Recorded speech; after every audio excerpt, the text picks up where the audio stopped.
Today, I'm going to show you how the OP1 can improve your finger drumming. Freebeat. Hey, how's it going, everybody? Welcome to Freebeat, where I post new music-related content every single day, so if that sounds good to you, hit that subscribe button, ring that notification bell. Today's patron shout-out goes to Brian Madison. Thank you so very much for the support. Let's get started. So really quick before we dive headfirst into this topic, I just want to put a little anecdote about the OP1, specifically regarding this channel in here. I picked up my OP1 used in September or October of last year, and I haven't really featured it on the channel too much compared to all my other gear since then. And the reason is that I primarily focus on budget gear here on the channel.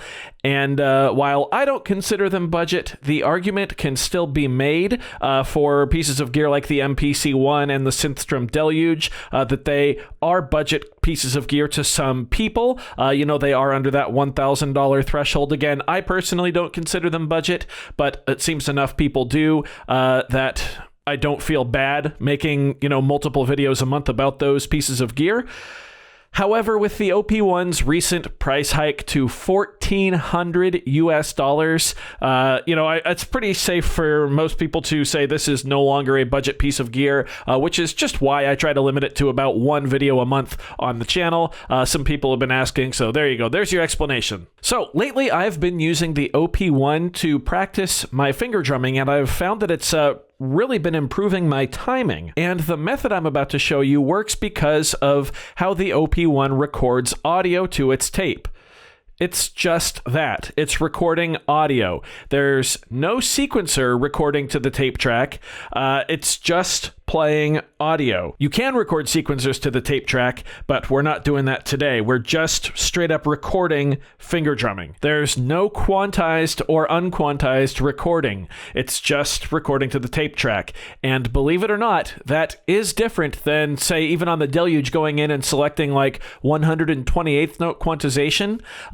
Having absolutely nothing is still different than even a quantization as deep as that. Now, there are other pieces of gear that can record with a looper-style recording with no quantization, just recording audio. So if you do have one of those, then this method will work for that as well. So the first thing I'm going to do is go to my tape track, and I'm actually going to turn off looping, and I'm going to find some empty section of the tape.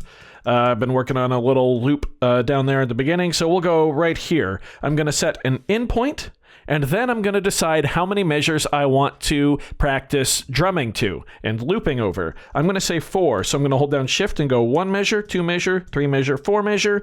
I'm going to push the out button. And now we have a 4-bar loop, as we can see right there on the screen. So now, no matter what, when I play the tape track, there's nothing on it right now, of course.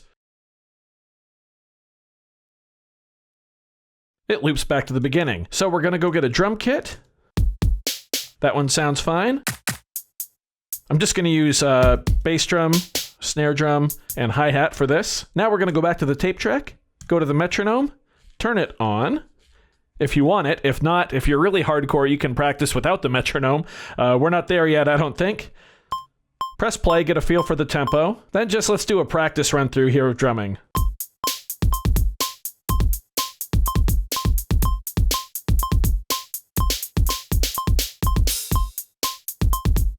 Cool, so I've got an idea of the pattern I want to play.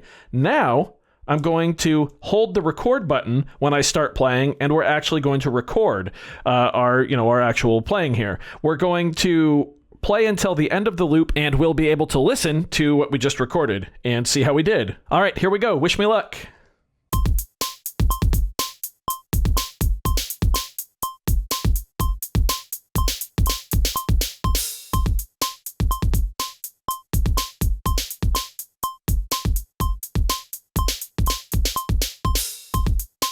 All right, it sounds okay. Not great, not awful. Let's go in now and take the click out and listen again without it.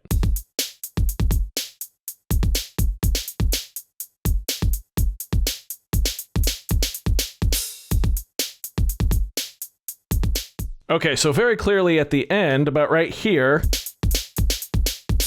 yeah, that sounds pretty bad. So when we are ready to try again, just push the lift button to get that take out of there. Turn the click back on, and we're ready to go. Here we go. If you mess up like that, just press stop to go back to the beginning of your loop, lift the take, and you can start over.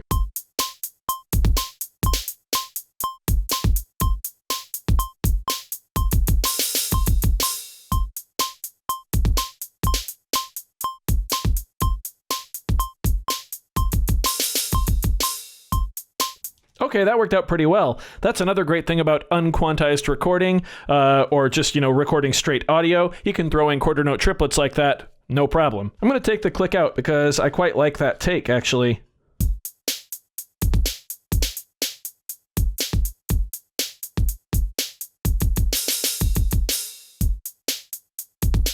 Yeah, that sounds pretty good. So now what I like to do to really test what I recorded is go to a different track. We're going to go to a synth. I like it to be nice and short, a real staccato-y.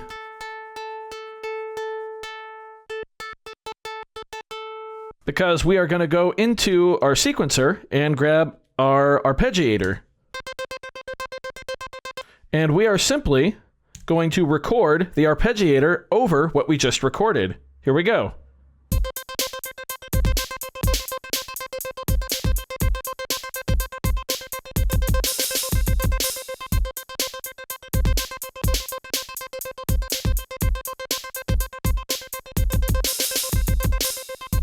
Cool. So we can hear that they line up pretty well. Of course, the quarter note triplets don't work very well in the context of those of that arpeggiator there. And by the way, the arpeggiator is just set to 16th notes. Yeah, super, super easy. So now we can go back to the tape track. We can go back to track 1, and we can actually lift our drum part again and try to record again.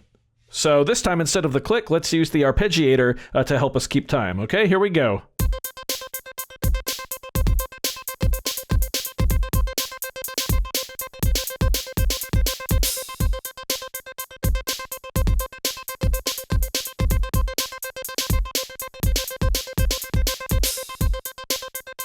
I'm kind of liking that. That sounds pretty good, I think. And really quick, if you do want to take the arpeggio out and just hear your drums, you can just go to the mixer and we can hold shift and press 2 to mute track 2, which is our arpeggiator. And now we just have the drums.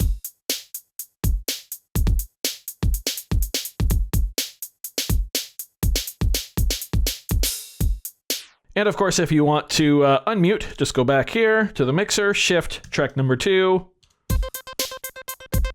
And there it is. Obviously, you can get a little more creative with your arpeggiator if you actually want to start forming something that you record, if you really like it, into a loop or a song. Yeah, then there you go. And again, the reason why this works is because the OP1, like I've said several times now, is completely free of any quantization on the tape. So the looping and how smooth it goes from the end here of our 4th measure back to the beginning of our 1st measure is all on you, and how accurately you can time your finger drumming. So yeah, very, very good practice tool, super handy. Of course, we can just unplug it and pace around the apartment with us, take it on the road, take it to work, take it camping, take it wherever you want, and wear some earbuds though, please. No one wants to hear this. But there you go. That's how I've been using the OP1 to help improve my finger drumming. And if you have an OP1, hopefully it can help you pass the time, give you something else to do with your OP1 and help improve your finger drumming as well. So I do hope you found this video informative or at least entertaining. If you did, be sure to leave a like on it. If not, of course, you can always leave a dislike. That's okay too. Doesn't hurt my feelings, just makes me try that much harder next time. Either way, be sure to hit that subscribe button, ring that notification bell. New content every single day.